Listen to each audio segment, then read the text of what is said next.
If you talk to my parents as far back as they can remember, I was going to be a doctor. I even got pretty specific with it. In like fourth grade, I came up with the idea of I was going to be a radiologist. And when they asked why, I would say that it's a really chill lifestyle. Somebody get this guy some help!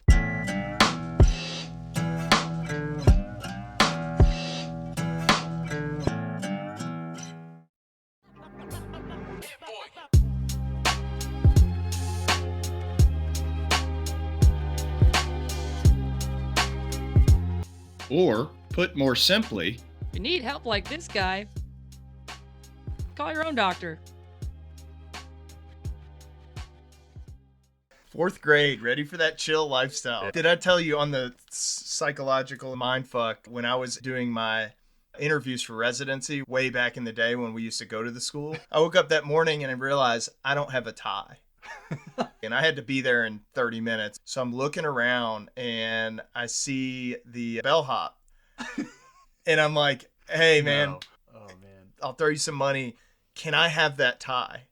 So after college, I took a research job doing clinical research, doing phase 2, 3, and 4 drug trials, working with pharmaceutical companies. It definitely showed me kind of behind the veil of the pharmaceutical companies, and their ultimate goal is to get these drugs to market. Their ultimate goal obviously isn't always patient safety. There's some great people that work in the pharmaceutical industry, but the main driver is the money. And I think a lot of people, that is their main driver, is I don't want to fail. I don't want to be seen as a failure. I don't want to consider myself as a failure. Instead of really finding what do you want to do instead of what are you driving away from instead. If I didn't feel inadequate sometimes, well, then I probably wouldn't have the same drive to go and do things. It's funny how we look back and we view things that happen in our lives drastically different than we did in the moment. Would you go back and change it?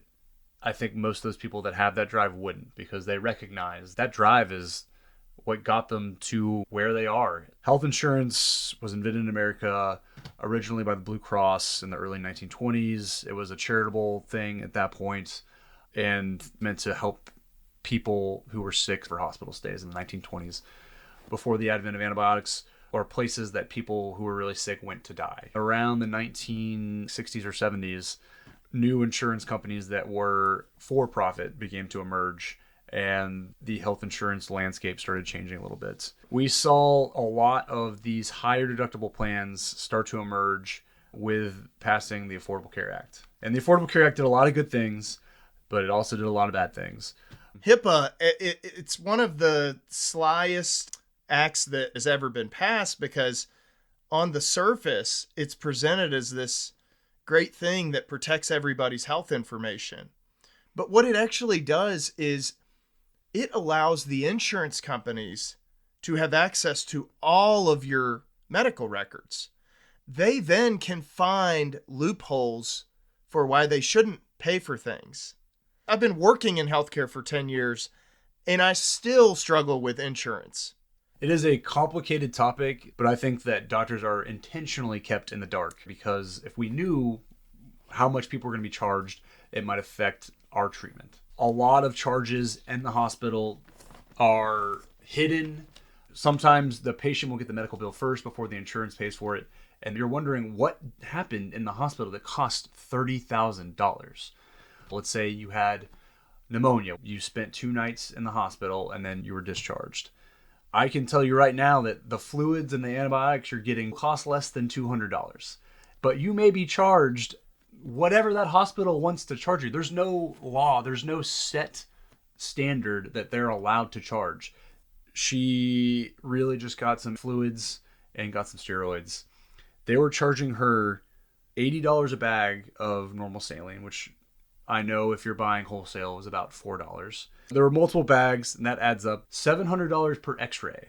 In my clinic, for a patient to get an x-ray, it costs maybe $20 to $40. A lot of hospitals will charge something called a facility fee The cost of staying in your room without anything in it is estimated to be $6,000 a day for a general floor. And if you go to the ICU, it's estimated to be somewhere around $10,000. You might as Just well for go to staying the there. Ritz-Carlton and rent out the executive suite. You're going to be treated a lot better, I'll tell you. The fact that hospitals can charge whatever they want and for hundreds of percents of profit is, I think, absurd. I struggle with on a daily basis seeing the overspending that happens and wondering if I am actually making a difference doing this career, or am I contributing to the overspending, the debt crisis, ruining people's lives by doing this.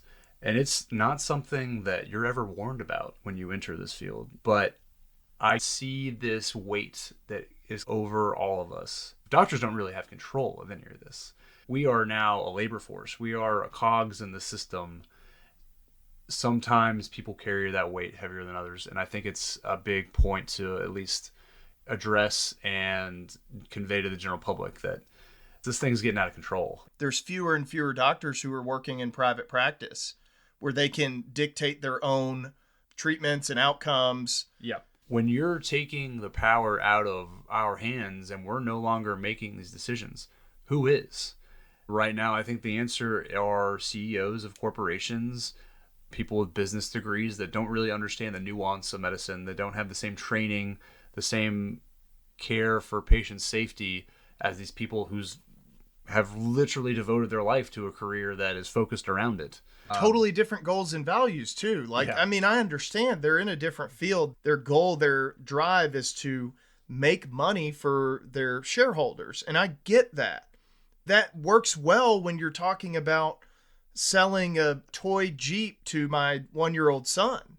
Market the shit out of that. Call it the greatest Jeep that's ever existed for a little kid to ride around in.